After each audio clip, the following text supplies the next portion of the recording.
Here we are, the final episode of season 1. Honestly, it took me so long to get here, I didn't think we were going to, but we have made it now, which is so exciting. We've reached our first milestone out of the 3. So yeah, let's enjoy the last episode of season 2. Oh my god. Oh, sorry, season 1.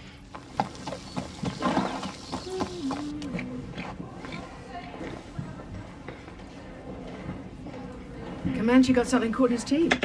If you were going to look in a horse's mouth, that's not how you do it. No, puppy, you don't go open, open. You actually have to pull their mouth open. But can't blame Ashley. She's 10. She doesn't know any better. Oh, Mrs. Reg, I was just checking. Dr. Judy checked them just last week, Ashley. Comanche's in tip-top shape. But she's not. Dr. Judy's not a dentist. She can't check the teeth. The vet don't check the teeth. The dentists do. Do you know how, unless Dr. Judy has like multiple qualifications, she's a vet, she's a dentist, she's a farrier. I mean, she may be, I just haven't seen her check the teeth. It's more the dentist that comes out every 6 months to do that. Is there a problem, Ashley? No. Okay. Mrs. Reg, I was just wondering about horses. If they swallow something they shouldn't, do they cough it up? Well, sometimes. Depends what it is. Now, if it's something sharp, or it got caught, then we'd have to operate. But that very rarely happens. Mostly, whatever it is just passes through the horse's system. How long does it take to go through? Well, again, that depends. Well, is there a problem, Ashley? No, Mrs. Reg. I was just curious, you know. It's not much fun looking for stuff that's passed through a horse's system. And I don't think the physical object is going to come out. You know, like when we eat something, we don't get the chocolate bar come out. We get the whole digestive thing come out. So I don't think she's going to be prepared if Comanche did eat the rings for the rings to just pop up. We saw him chew it, meaning he's broken it up, and things ain't going to come back up in one hole.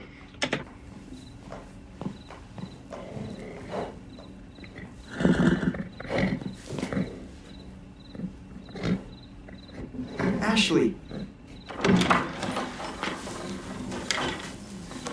What are you still doing here? I think the question should be, why hasn't Ashley's mum come to pick her up yet? I have to clean up after Comanche. Everything looks shipshape to me. You better go home. What happens if Comanche makes a mess during the night? I'll clean it up in the morning. No, definitely not. What? No one needs to touch anything of Comanche's but me.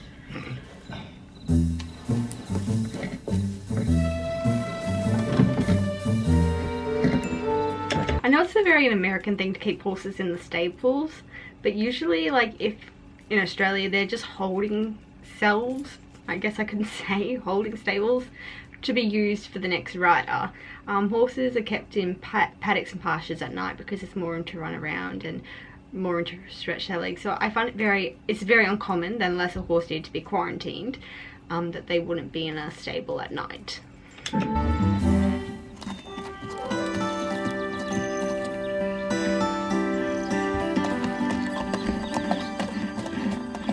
Red says she just refuses to eat. I wish my horse had that connection with me. Like,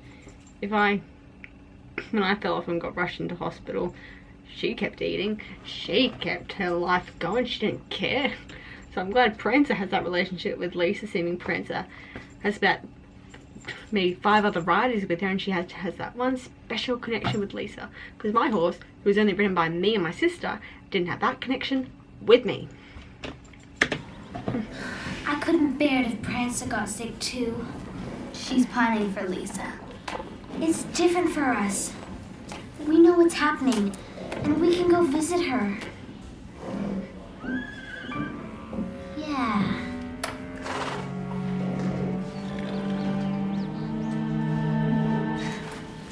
Lisa, we've brought a friend along to visit you. She's been really worried, and she needs to see you. I don't think the hospital is in walking distance, if I'm honest. So I'm going to assume they needed to drive and float this horse. But I know it's the magic of TV, people keep telling me, but I'm of logics. Stevie!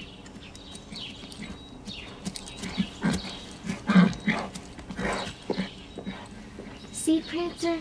She's just sleeping. That would be a bit of a disturbance for all the other patients. So when are they gonna let you out? I'm being discharged tomorrow. You can't keep a good woman down. A good horsewoman. Oh, who are the flowers from? They're from Veronica. That was thoughtful. A horrible girl can't have a nice heart, is what she's saying. The doctor said I'd be strong enough to go to your wedding. Oh, we postponed the wedding, Lisa. I know, until I was well. And now I'm well. Yes, but When does the cruise ship leave? in 3 days. I think we can organise a wedding before that. But how can we? The church, the hall, the minister, the caterer, they've all been cancelled. We could all help with the catering. Well, Stevie, we need a church, we need a minister. Pine Hollow could be the church. And Red's uncle's a judge. He performed his cousin's wedding. Red's uncle. I'd love to know how that came up in conversation when they were like talking to Red and it just somehow popped up. Oh yeah, my uncle's a celebrant. Red's uncle's a judge. Everybody's been wonderful, but it still sounds impossible. Nothing's impossible if enough people want it.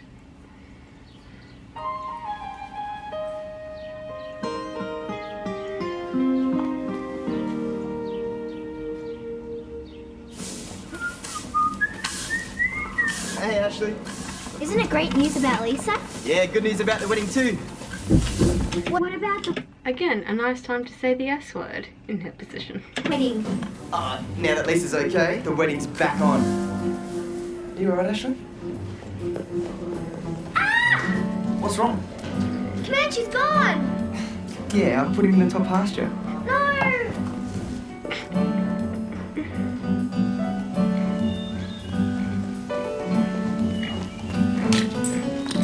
Comanche! Here, boy!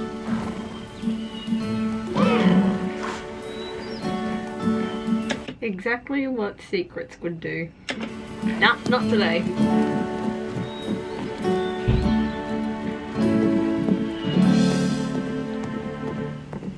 Catering? Organized.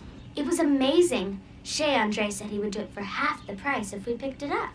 Veronica's mum set that up. Yeah, sure. Why does she just hate everything Veronica does? Like, like she just can't handle that Veronica's mum has a nice relationship with people, that they can organise to do things. You know, she's not a horrible person after all. Carriage? There's still a couple things to do there. Well, what are you waiting for? Are you sure you'll be well enough to go out tomorrow? The doctor said I can go home tonight. But it's my decision whether I go out tomorrow. So... No, it will be your parents' decision whether you go out tomorrow. Unfortunately, you're underage. You don't get to make that choice.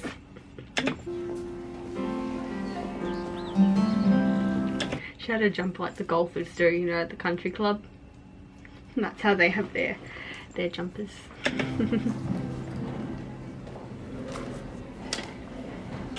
Didn't like only a few episodes she talked about privacy and sorry for invading her privacy to Lisa. Dear Stevie, I know you don't want to speak to me, but I'm hoping you read this letter. Meet me in the lounge at 4 if you're interested in knowing how I feel. I meant to give you the chocolate, not Veronica. It was all a big mistake. You're the one I really wanted to ask out. Yours, Phil. Again, if you pause at the right moment, you can pinpoint her heart, the moment her heart breaks.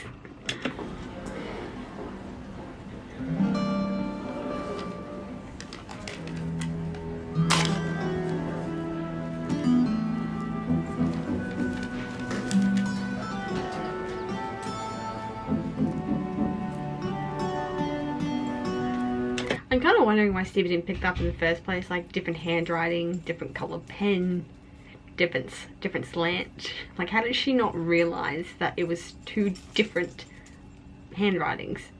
Always bugged me. Life has just begun, and most of all, I want you the way you are, 'cause you're my superstar. What is it now, Comanche?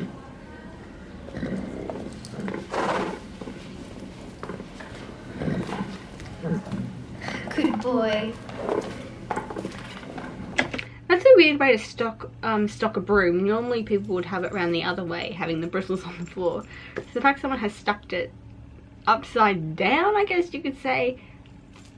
I don't know, like I've just never seen anyone stuck it like that before. Ashley, what are you doing? Nothing. I was just cleaning up after Manchi. With the broom handle. I'm in big trouble, Red. I taught Comanche to take things off the top of his stall, and he ate Max and Deborah's wedding rings. Now they can't get married. Well, they can, they just have to order new rings, which is not cheap. And he doesn't like Veronica. He likes you. He has a very strange way of showing it. Writing that letter like he did, and setting up Stevie. Can I see the letter? It's been a day. She still kept the letter in her pocket. It's not like she went, oh, I just threw it away because it hurt. She went home, changed her clothes, and still bought the letter the next day.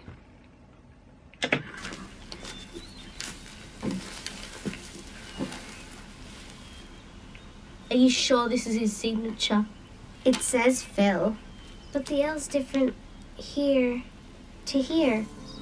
And isn't that a different pen? And look, part of the message has been torn off. Veronica. It took you that long to realise, to put two and two together basically. I love how Chrissy just has to be in the background because she hasn't had a part, like a main scene in this episode, so they just have to put her there.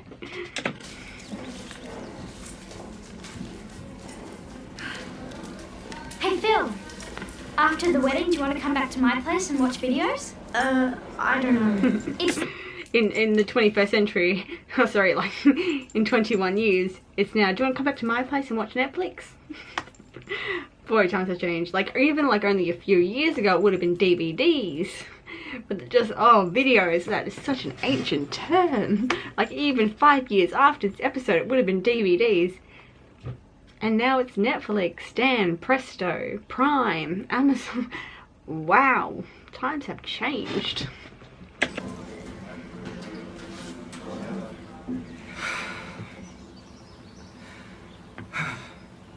What time is it? Relax, we've got 5 minutes. Yeah, and isn't it traditional that the bride is late? Like, isn't that supposed to be happening? The bride's like an hour late. Okay.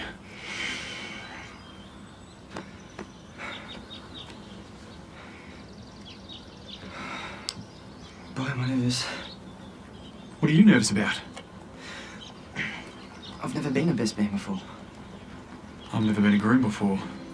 Right now I'm stuck in the middle of a dream of things unseen.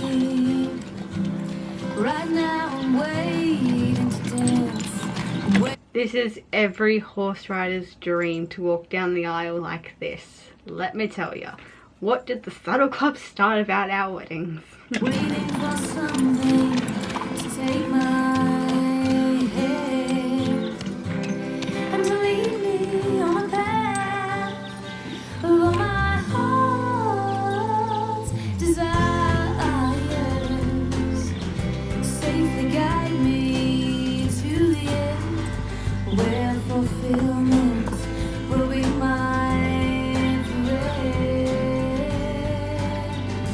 And I do believe there will be a time when the sun will forever. I really wish they just would have hired some extras for just 2 minutes so we could see Deborah's parents give her away like the invitation suggested. I, Deborah, knowing your love for me and returning it, realizing your strengths and learning from them, recognizing your weaknesses and helping you to overcome them, take you, Max, to be my lawfully wedded husband. So what? No, you may now kiss the bride. Oh, camera, please don't die right now. We've got 2 minutes left. I just want to show the silhouette that we have paused on. By looks of things, Mrs. Reg and Red are about to run off and get hitched themselves. And they've let a few extras go. Either that or, you know, weddings can be boring. People can leave early, I guess. But yeah, not many people at their wedding right now. And Mrs. Red, well, she's about to bawl her eyes out, so she should. It's her son's wedding. And Red is just like, this is just like a family picture in itself. I'll frame this forever. Without a care. Right now it's really hard, so hard to bear. 'Cause I feel so close. And I can wonder, I can run. How are they clapping? They've got poles in their hands. And they're heavy poles. Like, where's this clapping coming from? 'Cause I yet to find My point exactly. No one is clapping. Well, 3 people are clapping, but that clap is more than 3 people. Life's funny, isn't it? Just a couple of days ago, Stevie and I thought we lost you. And now it's you and I, and we've lost Stevie. I don't think so. Stevie! We've got lots to talk about. What a wedding. Forget about the wedding. I want to hear all about the kiss. What? Come on, Stevie. Tell us everything. We kissed. That was it. Don't I always? And we finished season 1. I'm so proud of myself. I'll thank everyone, thank all you guys for watching with me and commentating and giving your opinion too. I definitely couldn't have done it. Ugh, a bit closer. I definitely could have done it without all of you supporting and giving your opinions too. There are some things I do miss, so the fact that some people do pick up on it as well, I do like that. But yeah, thanks for coming along with me on this first part of the journey. I will film the second series shortly after, and we can commentate on it more. But yeah, please also sign the petition that I will have linked in the description box, because as I will point out very, very soon in season 2, that there are many songs that went unreleased for season 2 and 2 albums from season 3 went unreleased. So if we can get them released, I'm sure not only my heart but all your hearts too will be filled. I think it goes to show what girl power can do. So yeah, I'll see you next time in the next season. Bye guys.